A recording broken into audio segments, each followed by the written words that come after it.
Assalamualaikum teman-teman. Kembali lagi bersama saya Izatul Laili Ega Naratama. Kali ini kita akan belajar tentang sejarah. Penelitian sejarah. Apa sih penelitian sejarah itu? Penelitian sejarah adalah penelitian yang berupaya untuk mempelajari, memahami, dan menafsirkan peristiwa masa lalu dengan tujuan untuk mencapai wawasan atau kesimpulan tentang orang atau kejadian masa lalu. Terus, bagaimana sih tahapan penyusunan sejarah? Tahap yang harus dipersiapkan yaitu 1. Penentuan topik, 2. Heuristik, 3. Verifikasi, 4. Interpretasi, 5. Historiografi. 1. Penentuan topik. Langkah pertama yaitu pemilihan topik. Topik adalah inti yang menjadi pembahasan utama kita. Perlu kita ketahui, topik dan judul adalah dua hal yang berbeda. Sebuah topik dapat menghasilkan beberapa judul bersifat abstrak dan cakupannya luas. Sedangkan satu judul hanya bisa dipakai dalam satu penelitian sejarah, bersifat fokus dan spesifik. Topik yang diteliti juga harus unik, bernilai, kesatuan, praktis, dan orisinal. Heuristik. Dalam ilmu sejarah, heuristik adalah proses mencari dan menemukan sumber-sumber sejarah yang berkaitan dengan topik penelitian. Heuristik merupakan tahapan awal yang penting dalam penelitian sejarah. Heuristik dibagi menjadi dua.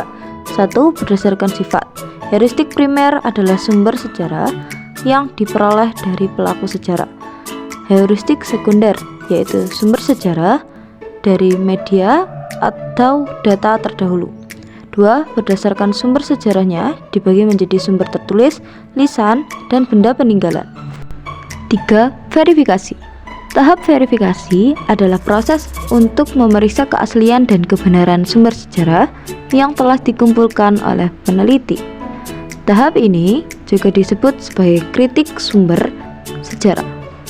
Verifikasi sejarah dibagi menjadi dua, 1. Ekstern, 2. Intern.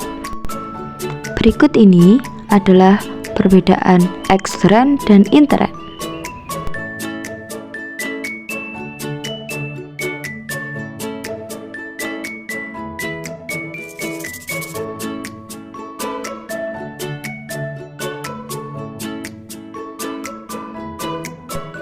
Empat, interpretasi. Interpretasi penelitian sejarah adalah proses penafsiran, analisis, evaluasi, dan penjelasan mengenai peristiwa di masa lalu. Dalam pembuatannya terdapat dua tahapan. 1. Tahapan analisis atau menguraikan. Analisis adalah proses menguraikan fakta yang telah diperoleh dan diverifikasikan. 2. Tahap sintetis atau menyatukan. Sintetis adalah hubungan rangkaian yang terjadi untuk mendapatkan kesimpulan. Penulisan sejarah. Sejarah yang baik adalah sejarah yang objektif atau sesuai dengan kenyataan. Tetapi pada tahap interpretasi muncul subjektivitas dalam penulisan sejarah. Faktor yang mempengaruhi subjektivitas adalah 1. Peliharaan pendapat secara pribadi. 2. Perbedaan prasangka kelompok. 3. Teori bertentangan dengan penafsiran. 4. Konflik-konflik filsafat yang mendasar. 5. Perbedaan latar belakang penulis. 5. Historiografi. Historiografi adalah proses penulisan sejarah dan hasil karya sejarah. Historiografi yaitu proses penyusunan fakta sejarah dan sumber-sumber yang telah diseleksi dalam bentuk penulisan sejarah. Historiografi dibagi menjadi 3. 1. Tradisional, yaitu pada masa kerajaan Indonesia zaman dahulu. 2. Kolonial, yaitu pada masa penjajahan kolonial. 3. Modern, yaitu penulisan sejarah yang dilakukan oleh orang Indonesia setelah era proklamasi kemerdekaan. Cukup sekian pertemuan kita kali ini. Berjumpa lagi pada pertemuan selanjutnya. Terima kasih. Wassalamualaikum warahmatullahi wabarakatuh.